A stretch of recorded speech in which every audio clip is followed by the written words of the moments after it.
All right, so this is squat every day. It might be day 9 or 10. I'm not exactly sure. But either way, it's another day, another opportunity. Today I wanted to make a video and share my thoughts about what to do when you don't know what to do. I think that sometimes in life we either get stuck at what we think is a crossroads, or we get stuck in our ascent as we're climbing a mountain. We kind of get stuck and we lose our path. We don't know exactly where we need to go next, and it feels like we're stuck. And so I just wanted to share, I guess, from my perspective, what is it we need to do? At least what is it I do when I find myself in that situation? So whenever I find myself in the situation that I don't know what to do, I've learned over time that the best thing to do is to think about, what have I not done yet? What have I not done in the past that I could have done that would have gotten me in a different position, led me to a different path, a different situation? I think all too often God is willing to communicate to us what we need to do, but when He does so, we're really quick to push away those ideas, those thoughts, like, oh, that's crazy. Oh, I can't do that. Oh, like, I'm not good enough for that. Oh, that's like too big, too much, too often. Or like maybe it's like, oh, that's like, maybe that's you decide that's not the answer I wanted. That's not the thing I want in my life right now. And so whatever, like, God will let you do your own thing, and at some point you're gonna get stuck and realize that you should have done what you could have done earlier, but you decided not to. So that's what I do, is when I'm stuck and I feel like I'm not getting anywhere.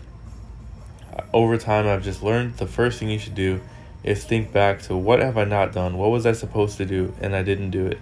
And always when I find that when I do those things and I go back and fix my wrongs, my wrong being that I didn't do something that I could have done, all of a sudden new opportunities open up and I find new growth. It's actually pretty insane. And so you can apply this to all levels of life, every aspect. You can apply it to the weight room, to relationships, to learning, to anything, business, whatever you want to relate it to. It's like, at some point you skipped doing something that would have been beneficial to you, and because you didn't go through that process, now you're seeing the lack of results and you're kind of stuck. And so whether that be you spent months squatting with bad form and bad posture, and now you're struggling you're at a plateau because you're not progressing anymore. Maybe you just gotta strip all the weight off the bar, go back to square one, and fix your form. And I think it's the same in life. You gotta fix your form, fix how you do things, your approach, your mentality, whatever it is that you needed to change and you didn't do. It's time to go back and do it. And the key principle in this is that you shouldn't have shame in doing that. It should actually be one of the most honored and most regarded things in all of human existence, is the ability to go back and fix your past mistakes. That should be something that we all look at and honor and respect. If you see someone doing something that like that, you should know that it takes lots of guts. It takes a lot of humility, but it also takes like a drive and a focus that's kind of rare these days. That means that they're willing to go back and set themselves back on purpose, like taking steps back, and they're doing it because they're gonna have an even greater comeback. And that's just like an awe-inspiring thing to me, is when someone will take time, strip down to the basics, and build back up, not only to where they were before, but to a better place. So that's all I had to say today, is like, that's what I call the process of elimination. Instead of deciding what you're not going to do, try and look back and decide what you have not done. And instead of eliminating it, what you're going to do is you're going to try it. And if it doesn't work out, then you can finally eliminate it and say, well, that's not the path for me to take. But I think all too often you're going to try doing those things, whatever it was that you pushed off in the past, and you're going to find that that was exactly what you needed to do. So anyway, take that how you will. It's your information now, your idea. Whatever you want to do with it is you. So anyway, here I am squatting. Today I felt like I could go a little bit heavy, and so I did several sets at my 80% max, and then I did some RDLs to balance it out. And so these days I'm having a hard time balancing my sleep schedule with my work schedule, with everything. I'm not even like eating as much as I should or when I should. And so I'm having a hard time being consistent this week, but still found time to this is like let's say 9 p.m. I came out to do something, and so I did some squats and RDLs. So I challenge anyone who's in that position of like not knowing when they're going to do their workout or whatever, just do it. No matter what, you got to do it before the day's done.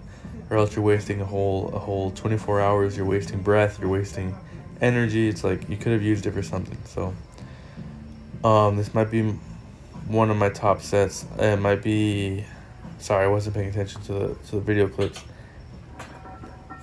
I think I'm coming up on my last, oh no, that was the last rep. Okay, so now we're on the RDLs.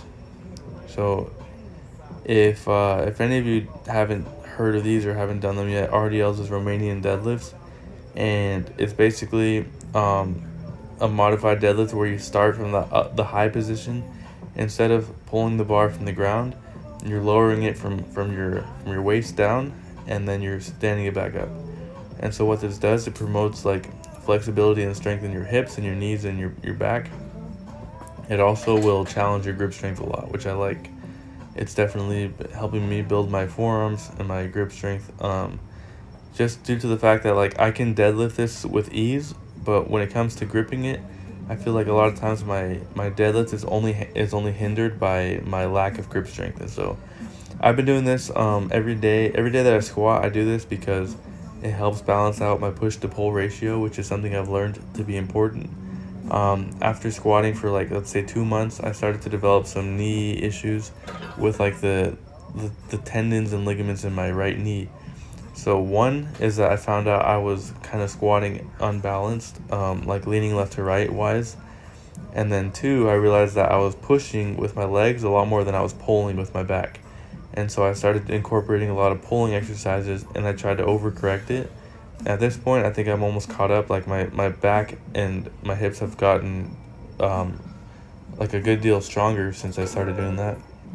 And at the same time, just by doing the simple pulling exercises, I've seen that my squat has gone up as well, and I've been able to progress in that regard. So it's a good thing all around to do, is balance your push to pull ratio. And if you can compare that to other parts of the body, it's like if you're doing one motion, try and find the alternative motion, the opposing motion, and work on that as well. Your body is a system of pulleys. It's like you have rubber bands wrapped around your joints, and one end is pulling while the other end is resisting, or at least stabilizing. And so you got to work your strength in all aspects, and that's the point of strength, is how you respond to pressure in certain movements. So that has been it for today. Hope you guys have a good one, and if you haven't gone to the gym yet, get off your butt and do it. It's gonna be good for you. See you later. Peace out.